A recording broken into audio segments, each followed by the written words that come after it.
MP विधानसभा के budget सत्र का आगाज हो चुका है, जहां सत्र का पहला दिन हंगामेदार रहा। एमपी न्यूज के साथ बातचीत करते हुए कांग्रेस विधायक डॉक्टर विक्रांत भूरिया ने सत्र के दौरान बेरोजगारी का मुद्दा प्रमुखता से उठाने की बात कही, तो वहीं उन्होंने हरदा घटनाक्रम को लेकर सरकार पर निशाना साधा। देखिए, आज का जब राज्यपाल जी का भाषण चल रहा था, उसमें सरकार द्वारा उनसे इतने झूठ बुलवाए जा रहे थे, जो कि एक राज्यपाल की गरिमा और एक सदन की जो गरिमा होती है, उसको किसी न किसी तरह से आघात पहुंचा है। और इसलिए आज जो इतना वॉकआउट हुआ और विरोध हुआ, और उसमें हमारी बात साफ थी कि बीजेपी ने जो वादे करे हैं, जो उनके घोषणा पत्र में जो वादे हैं, चाहे वो लाडली बहनाओं को 3,000 रुपये प्रति महीना देने की बात हो, चाहे किसानों को 3100 रुपये और 2700 रुपये प्रति क्विंटल गेहूं और धान का देने की एमएसपी की बात हो, चाहे सिलेंडर 450 रुपये देने की बात हो, चाहे युवाओं को रोजगार देने की बात हो। और उनके घोषणा पत्र में जबकि उन्होंने लिखा है कि हर परिवार से एक रोजगार देंगे, और हकीकत ये है 3 दिन से आप भी देख रहे हैं, भोपाल की सड़कों पर बेरोजगार युवा प्रदर्शन कर रहे हैं, लड़ाई लड़ रहे हैं, और वो प्रदर्शन लड़ाई लड़ने के बाद भी उनको जेल में बंद कर डांट कर भगाया जा रहा है।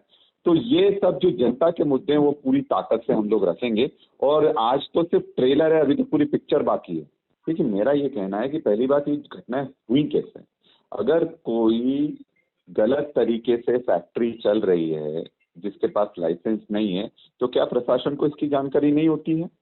क्या मुख्यमंत्री तक इस तरह की बातें नहीं आती हैं? और अगर नहीं आती है, तो ये कहीं न कहीं उनके जो सुशासन पर एक बहुत बड़ा दाग है और एक प्रश्न चिन्ह है।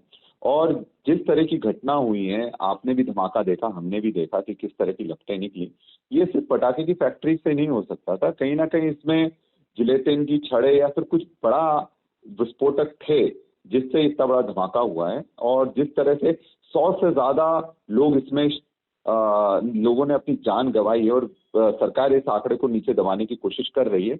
इससे मुझे पेटलावाद के हादसे की जो बम ब्लास्ट हुआ था पेटलावाद में, और पेटलावाद में जितने भी पीड़ित हैं, आज तक उनको ना रोजगार मिला है उनके परिवार में किसी को, या फिर किसी तरह से न्याय हुआ है उनके साथ, और जो दोषी था उसको आज तक वो फरार, मतलब पकड़ ही नहीं पाए।